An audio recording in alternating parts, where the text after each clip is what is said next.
Good evening. சுக்கவனம் ஃபார்மில் இருக்கேன் நான். இப்போ கிட்டத்தட்ட ஒரு 5:30 ஆறுது. இப்போ இங்கே வந்து பார்த்திங்கன்னா நான் இங்கே இந்த பைனாப்பிள்லாம் நட்டிருக்கோம், அந்த பேட்சில் இருக்கேன். இது வந்து பார்த்திங்கன்னா ஒரு மேட்டு பாத்தி வந்து ஒரு 50 ஃபீட் லாங்கு.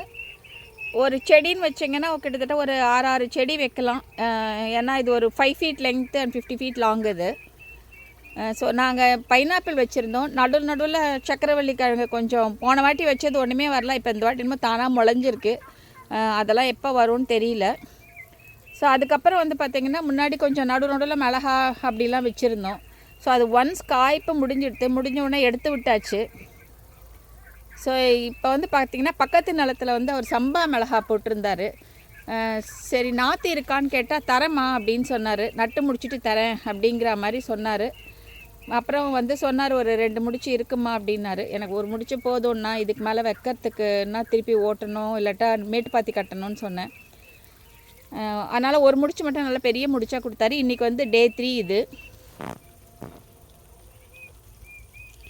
இந்த மேட்டு பாத்தி வந்து இது வந்து பார்த்திங்கன்னா இது 3rd டைம் இது ஆக்சுவலாக.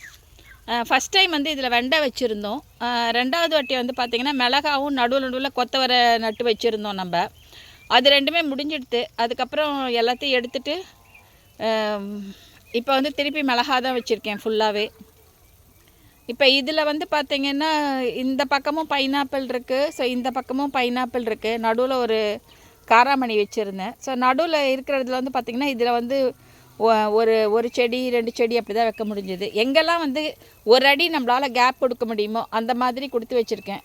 1 அடி 1.5 அடி இருக்குது ஒரு செடிக்கும். ஏன்னா வந்து சம்பா மிளகா வந்து நான் ஏற்கனவே போட்டிருக்கேன் ஒரு 2 இயர்ஸ் பேக்கு. செடி வந்து நல்லா வாலிப்பாக வளரும்.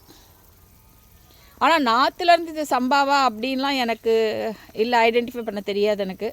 அவர் சொன்னார் சம்பா போட்டிருக்கேன், நான் வாங்கி வச்சுருக்கேன். மேபி வளர்ந்த பிறகு தான் நம்மளுக்கு தெரியும் அது சம்பா மிளகாவா அப்படின்றது. காய்க்கும் போது தான் தெரியும்.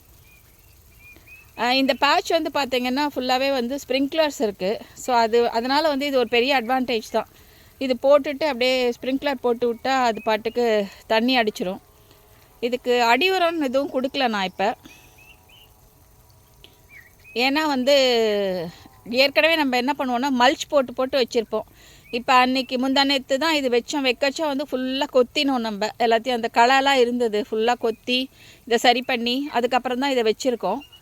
ஸோ அடியரம்னு ஒன்றும் கொடுக்கல. பட் நம்ம இது வந்து 3rd டைம் பண்ணுறதுனால உங்களுக்கு எப்போவுமே வந்து மல்ச்சுக்கு மேலே எப்பயும் ஈயம் கரைசல் கொடுக்குறோம். அதுக்கப்புறம் பழக்கரைசல் கொடுக்குறோம், WDC கொடுக்குறோம். இந்த மாதிரி உரங்களும் கொடுக்குறோம். அதே மாதிரி தாஷ்பார்னி மாதிரி பூச்சி வெரைட்டியும் மேலேயே கொடுக்குறோம். ஸோ அதனால் வந்து மண் இது வந்து பொலப்பொலனே இருந்தது. கொத்தச்ச கூட ரொம்ப கஷ்டமாக இல்லை. ஏன்னா அவ்வளோ களை இல்லை. நடுவில் வந்து நிறைய வந்து மல்ச்சு இருந்ததுனால பெருசாக களை இல்லை. ஆனால் வந்து பாத்திலாம் சரிஞ்சிருச்சு. ஏன்னா இது வந்து உங்களுக்கு ஸ்ப்ரிங்க்லர்ன்றதுனால கொஞ்சம் பாத்தி வந்து இறங்குது. ஸோ நாங்கள் என்ன பண்ணோன்னா அதை கொத்தி திருப்பி மேலே எடுத்து கட்டி அப்படியே வந்து இங்கே வச்சுட்டோம்.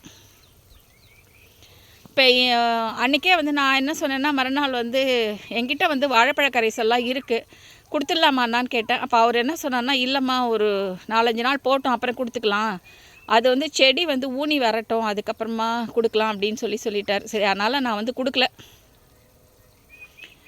நானாக இருந்தானா கொடுத்துட்ருப்பேன் தான். அவர் வந்து இல்லை 4 நாள் கழித்து கொடுக்கலாமே அப்படின்னாரு. சரி போன்னு விட்டுட்டேன் அப்படியே. ஸோ இன்றைக்கி வந்து டே 3. ஆனால் இன்னும் ஒரு 4-5 நாள் ஆகும் அது அந்த புது தளிர் வர்றதுக்கு.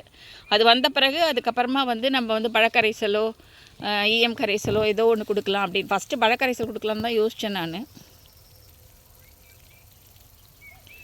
ஆனால் இதில் ஸ்ப்ரிங்க்லரோட பெரிய அட்வான்டேஜ் என்ன அப்படின்னா வந்து தண்ணி மட்டும் கிடையாது, இதிலே வந்து நம்ம வந்து உரமும் கொடுத்துட்றோம், இதிலே பூச்சி வெரைட்டியும் கொடுத்துட்றோம். செகண்ட் வந்து உங்களுக்கு வந்து மழை தூவான் மாதிரி இருக்கிறதுனால உங்களுக்கு வந்து பெரிய பூச்சி தாக்குதல் பெருசாக இருக்காது எந்த செடிக்கும். ஸோ அதுதான் இதில் ஒரு பெரிய ப்ளஸ்ஸு.